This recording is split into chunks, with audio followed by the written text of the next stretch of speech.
The morning light filters through tall windows of an old banking hall, casting long shadows across marble floors, worn smooth by centuries of footsteps. The air is thick with the weight of accumulated decisions, each one seeming insignificant at the time, yet together forming something vast and inescapable. You can almost hear the whispers of conversations that shaped the world, echoing off these walls where men once gathered to solve problems they barely understood. They thought they were building solutions. What they didn't realize was that they were constructing a cage so elegant, so perfectly designed, that those trapped inside would mistake it for freedom itself. Here's the paradox that should keep you awake at night. Every person born in the last 3 centuries entered a world shaped by a system so deeply embedded in the fabric of civilization that questioning it feels like questioning gravity itself. This system doesn't announce itself with fanfare or manifestos. It operates through quiet mechanisms, invisible structures, and inherited assumptions that feel as natural as breathing. Yet this system determines more about your life than your talents, your effort, or your dreams ever could. It's not controlled by any single group or designed by any conspiracy. It evolved through countless rational decisions made by reasonable people facing the constraints of their time. And that's exactly what makes it so powerful. The system works because it feels inevitable. It works because it emerged organically from human nature itself. And it works because every attempt to escape it only strengthens the very mechanisms that created it in the first place. Let me show you how this happened, decision by decision, century by century, until the entire world became caught inside something none of us chose but all of us inherited. The first turning point came in a place most people have never heard of, during a moment when desperation met opportunity in the most dangerous possible way. Picture London in 1694. The air is heavy with coal smoke, and the Thames carries the scent of commerce and decay. In dimly lit coffee houses, merchants huddle over ledgers while candlelight flickers across their worried faces. England is hemorrhaging gold. War with France is draining the treasury faster than taxes can fill it. King William III faces a choice that will echo through centuries: default on the nation's obligations or find an entirely new way to borrow money. Enter William Paterson, a Scottish merchant whose hands shake slightly as he spreads parchment across a wooden table. The room falls silent except for the scratch of his quill and the distant sounds of London's streets. What Paterson proposes in this moment will seem perfectly reasonable to everyone in that room, logical even. A group of wealthy merchants will lend the government money, but instead of expecting repayment, they'll receive something better: interest payments that continue forever, backed by the government's power to tax its citizens. The mechanism Paterson creates is elegant in its simplicity. The government gets its war funding immediately. The merchants get a guaranteed income stream that will flow from taxpayers to their families for generations. And to manage this arrangement, they'll create a new institution called the Bank of England. What none of them realize is that they've just made debt permanent for the first time in human history. They've created a system where borrowing never ends because it never has to end. The merchants in that room aren't scheming to trap future generations. They're solving an immediate problem with the tools available to them. But the structure they create operates by mathematical laws that transcend their intentions. Once debt becomes permanent, once interest payments flow eternally upward, the system develops its own momentum. Governments discover they can borrow indefinitely as long as they can service the interest. And servicing the interest requires economic growth, which requires more borrowing, which requires more growth, which requires more borrowing. The pattern locks into place without anyone choosing it. Within decades, this model spreads across Europe like a quiet contagion. France creates the Banque Générale, the Dutch formalize their existing practices.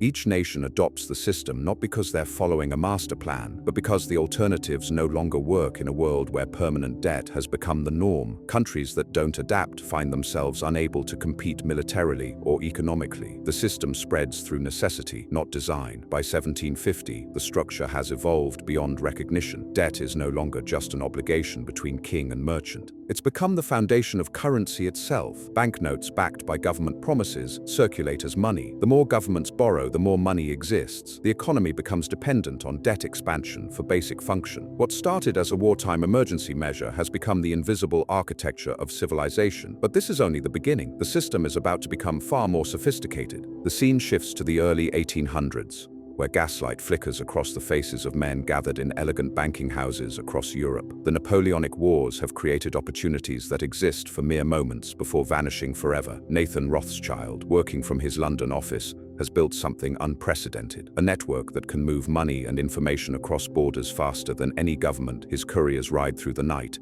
carrying news that will reshape markets before dawn breaks. Rothschild isn't trying to control the world's financial system. He's trying to profit from inefficiencies in information flow. But the mechanisms he creates have consequences far beyond his intentions. When governments need to borrow, they increasingly turn to his network because he can distribute their bonds to investors across multiple countries. He creates the first truly international debt market, not through grand design, but through the practical solution of connecting supply with demand. What Rothschild doesn't anticipate is how this innovation will change the nature of sovereign default. Before his network, when a king couldn't pay his debts, creditors lost money and the system reset. But once debt becomes globally interconnected, default threatens to collapse the entire network. A British bond might be owned by a French investor who used it as collateral for a loan to a German bank. The web of obligations becomes so complex that failure anywhere threatens stability everywhere. This creates a new form of control that operates without controllers. Governments become trapped not by the malicious intent of bankers, but by the mathematical reality of interconnected obligations. They must continue paying interest because the alternative is systemic collapse. The debt trap evolves from national to international, from temporary to permanent, from escapable to inevitable. The structure deepens with each generation. By 1850, children are born into a world where permanent debt feels as natural as sunrise. No one explains to them that this system is barely a century old. No one tells them that their great-great-grandparents lived in economies where debt was temporary and money was tangible. The system has become invisible through familiarity, and this invisibility is crucial to how it operates. Systems that announce themselves create resistance. Systems that feel inevitable create acceptance. The debt-based financial structure spreads not through force or propaganda, but through the simple fact that alternatives become unimaginable to people born inside it. But the system is still evolving, still deepening, still finding new ways to make escape impossible. The next transformation will make everything that came before seem simple by comparison. The year is 1913, and snow falls silently on Jekyll Island, Georgia. Inside a private railway car, 9 men sit around a mahogany table, their breath visible in the cold air. Despite the coal heater glowing in the corner outside, winter waves crash against the shore with rhythmic persistence. These men haven't gathered here by accident. They represent the largest banks in America, and they're facing a problem that threatens to unravel everything they've built. The panic of 1907 nearly destroyed the entire financial system, saved only when J.P. Morgan personally locked competing bankers in his library until they agreed to pool their resources. But Morgan is aging, and everyone in that railway car knows what happens when the man holding the system together can no longer hold it. What they devise over the next 10 days will seem perfectly reasonable to each of them. A central bank to provide stability, regional branches to appear decentralized government oversight to ensure legitimacy. They call it the Federal Reserve System. And when they present it to Congress, it passes because it looks like everything Americans want: distributed power, democratic control, and protection from the chaos of boom and bust cycles. What none of them anticipate is how this solution will transform the fundamental relationship between government and money. Before 1913, there were limits to how much governments could borrow because banks only had so much money to lend, but the Federal Reserve can create money by purchasing government bonds. The government issues debt, the Fed buys it with newly created money, and suddenly there's no ceiling on government borrowing. The constraint that had limited government debt for millennia simply disappears. The mechanism operates through mathematical inevitability, not design. When the Federal Reserve buys government bonds, it increases the money supply. When the money supply increases, the economy requires growth to prevent inflation. When growth requires investment, and investment requires borrowing, the cycle accelerates. The system doesn't push in any particular direction. It simply removes the barriers that had previously made permanent debt mathematically impossible. By 1920, this new structure has already begun reshaping reality in ways none of its architects foresaw. Government debt, which had traditionally spiked during wars and fallen during peace, begins following a different pattern. It grows during crises, stabilizes briefly, then grows again during the next crisis, but never returns to previous levels. Each emergency becomes the new baseline. Each solution becomes the foundation for the next problem. The pattern spreads internationally through pure economics rather than coordination. Countries that don't adapt find themselves unable to compete with nations that can expand their money supply to fund massive projects. The gold standard, which had limited monetary expansion for centuries, becomes a constraint that fewer and fewer nations can afford to maintain. By 1971, even the United States abandons the last link between money and physical assets. But here's where the story takes its most crucial turn. The scene shifts to the Mariner Eccles Federal Reserve Building in Washington, 1979. Inside these walls of Indiana limestone, a tall man with wire-rimmed glasses stares at economic data that would have been unimaginable to the architects of the Federal Reserve System. Inflation has reached double digits. The dollar is losing credibility internationally. Foreign governments are questioning whether American currency will hold its value. Paul Volcker, newly appointed as Federal Reserve Chairman, faces a choice that will reshape the global financial architecture, allow inflation to destroy the dollar's credibility, or raise interest rates so dramatically that it triggers the worst recession since the 1930s. Volcker chooses recession. Interest rates rise from 11% to 20%, the highest in American history. The immediate effect is exactly what economic theory predicts. Inflation collapses, unemployment soars, and the American economy enters a deep contraction. But the global consequences unfold according to mathematical laws that transcend anyone's intentions. Developing nations had borrowed hundreds of billions of dollars during the 1970s when interest rates were low and commodities were expensive. These loans carried variable interest rates, which seemed reasonable when money was cheap. But when Volcker raises rates, the cost of servicing these debts triples overnight. Mexico owes $80 billion. Brazil owes $87 billion. Argentina owes $45 billion.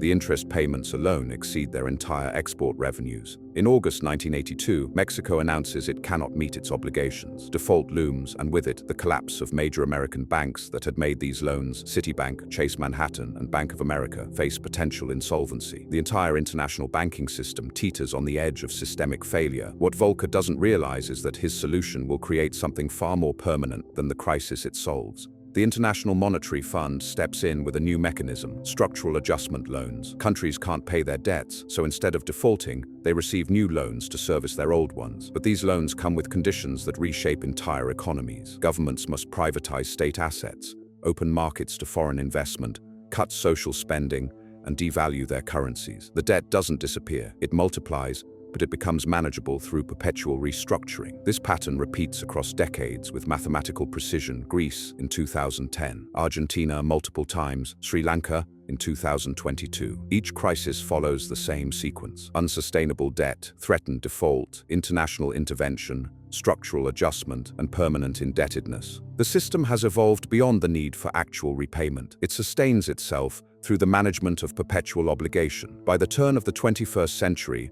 the architecture is complete. Every developed economy operates inside inherited frameworks that make debt expansion not just possible, but necessary for basic function. When governments try to reduce debt, economic growth slows. When growth slows, unemployment rises. When unemployment rises, political pressure mounts.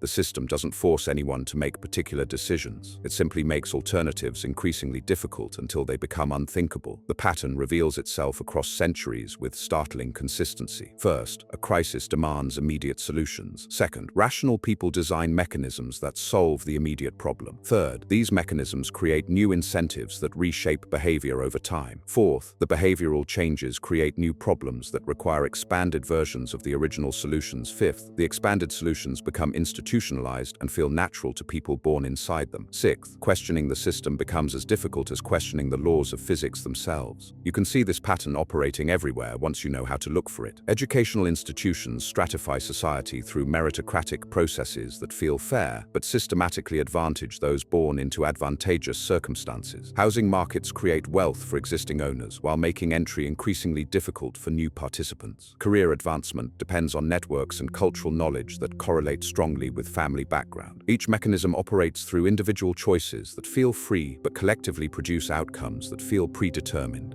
The system never set out to trap anyone, but it never learned how to let anyone out. It emerged from the accumulated weight of reasonable decisions made by people facing real constraints with limited information. Each generation inherits structures they didn't design and passes on modifications they barely understand. The cage remains invisible because it's built from choices that feel like freedom, obligations that feel like opportunities, and constraints that feel like natural laws. And perhaps this is the most profound realization of all. You didn't choose to be born into this system, but you can choose how to see it. The same mechanisms that create constraint also create possibility. The same patterns that seem to predetermine outcomes also reveal where individual action can create unexpected results. Understanding the system doesn't free you from it, but it changes what freedom means inside it. The morning light still filters through those same tall windows, casting shadows that shift with the movement of time but never disappear entirely. The conversations continue, the decisions accumulate, and the system evolves through forces larger than any individual intent. But now you know what you're looking at when you see those shadows move across the floor. If this changed how you see the world you were born into, if you want to understand the patterns that shape outcomes before anyone explains them, then you're ready to see what most people never notice. The cage was never locked. It just convinced everyone that the door was a wall.